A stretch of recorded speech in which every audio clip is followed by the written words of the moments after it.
On the Vedanta philosophy. The Vedantist says that a man is neither born, nor dies, nor goes to heaven, and that reincarnation is really a myth with regard to the soul. The example is given of a book being turned over. It is the book that evolves, not the man. Every soul is omnipresent, so where can it come or go? These births and deaths are changes in nature which we are mistaking for changes in us. Reincarnation is the evolution of nature and the manifestation of the God within.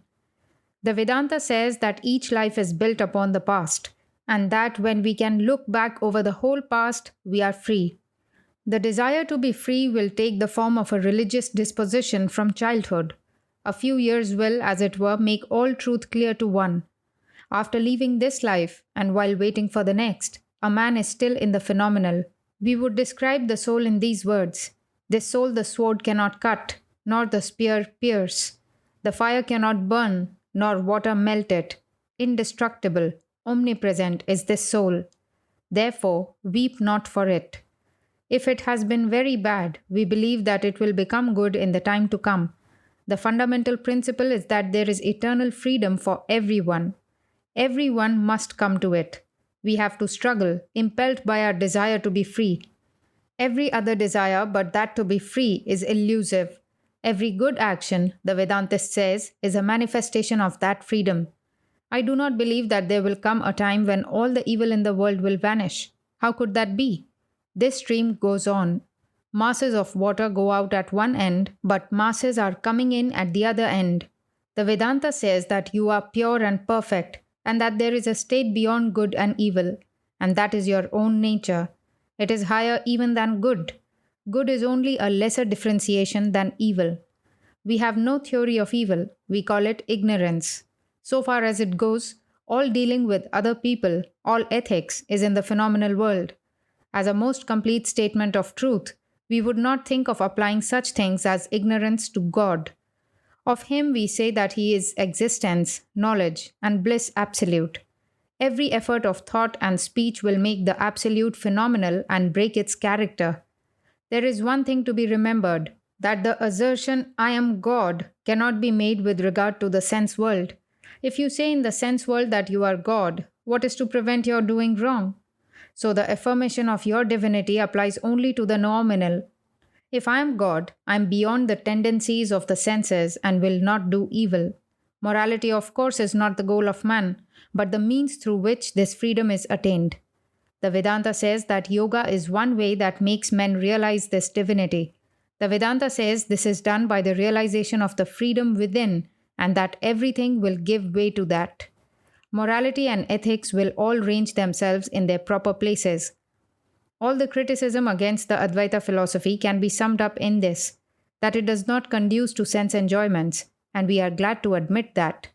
The Vedanta system begins with tremendous pessimism and ends with real optimism. We deny the sense optimism, but assert the real optimism of the supersensuous.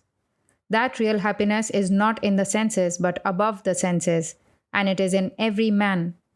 The sort of optimism which we see in the world is what will lead to ruin through the senses.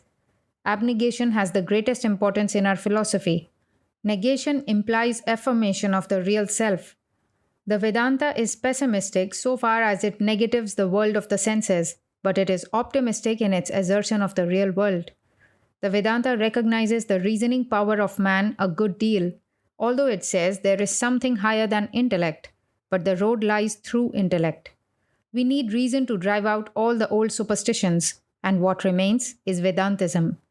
There is a beautiful Sanskrit poem in which the sage says to himself, Why weepest thou, my friend? There is no fear nor death for thee. Why weepest thou? There is no misery for thee. For thou art like the infinite blue sky, unchangeable in thy nature. Clouds of all colors come before it, play for a moment, and pass away. It is the same sky. Thou hast only to drive away the clouds. We have to open the gates and clear the way. The water will rush in and fill in by its own nature, because it is there already. Man is a good deal conscious, partly unconscious, and there is a possibility of getting beyond consciousness. It is only when we become men that we can go beyond all reason. The words higher or lower can be used only in the phenomenal world. To say them of the nominal world is simply contradictory because there is no differentiation there. Man manifestation is the highest in the phenomenal world. The Vedantist says he is higher than the Devas. The gods will all have to die and will become men again, and in the man body alone they will become perfect.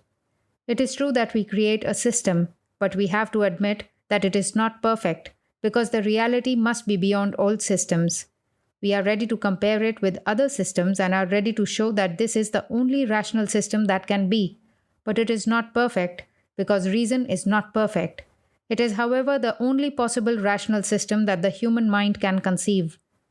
It is true to a certain extent that a system must disseminate itself to be strong.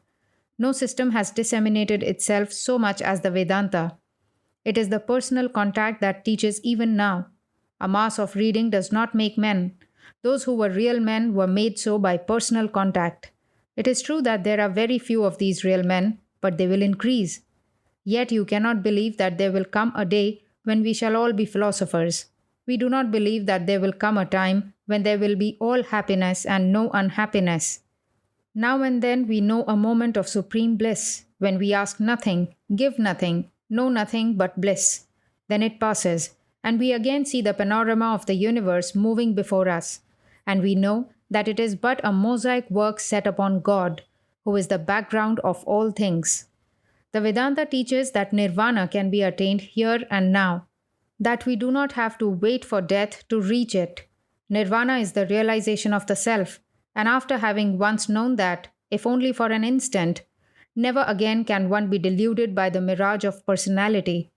Having eyes, we must see the apparent, but all the time we know what it is. We have found out its true nature. It is the screen that hides the self, which is unchanging. The screen opens, and we find the self behind it. All change is in the screen. In the saint, the screen is thin, and the reality can almost shine through. In the sinner, the screen is thick, and we are liable to lose sight of the truth that the Atman is there, as well as behind the saint's screen. When the screen is wholly removed, we find it really never existed, that we were the Atman and nothing else. Even the screen is forgotten. The two phases of this distinction in life are, first, that the man who knows the real self will not be affected by anything. Secondly, that man alone can do good to the world. That man alone will have seen the real motive of doing good to others, because there is only one. It cannot be called egoistic, because that would be differentiation. It is the only selflessness. It is the perception of the universal, not of the individual. Every case of love and sympathy is an assertion of this universal. Not I, but thou. Help another because you are in him and he is in you, is the philosophical way of putting it. The real Vedantist alone will give up his life for a fellow man without any compunction, because he knows he will not die. As long as there is one insect left in the world, he is living. As long as one mouth eats, he eats. So he goes on doing good to others, and is never hindered by the modern ideas of caring for the body. When a man reaches this point of abnegation, he goes beyond the moral struggle, beyond everything. He sees in the most learned priest, in the cow, in the dog, in the most miserable places, neither the learned man, nor the cow, nor the dog, nor the miserable place, but the same divinity manifesting itself in them all.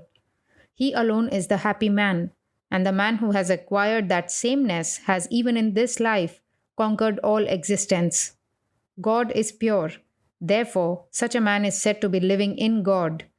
Jesus says, "Before Abraham was, I am."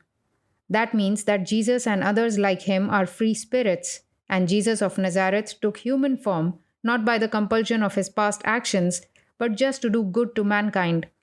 It is not that when a man becomes free, he will stop and become a dead lump, but he will be more active than any other being, because every other being acts only under compulsion, he alone through freedom. If we are inseparable from God, have we no individuality? Oh yes, that is God. Our individuality is God. This is not the individuality you have now. You are coming towards that. Individuality means what cannot be divided. How can you call this individuality? 1 hour you are thinking one way, and the next hour another way. and 2 hours after another way. Individuality is that which changes not, is beyond all things, changeless. It would be tremendously dangerous for this state to remain in eternity, because then the thief would always remain a thief and the blackguard a blackguard. If a baby died, he would have to remain a baby. The real individuality is that which never changes and will never change, and that is the God within us. Vedantism is an expansive ocean on the surface of which a man of war could be near a catamaran. So, in the Vedantic ocean, a real yogi can be by the side of an idolater or even an atheist. What is more, in the Vedantic ocean, the Hindu, Mohammedan, Christian, and Parsi are all one, all children of the Almighty God.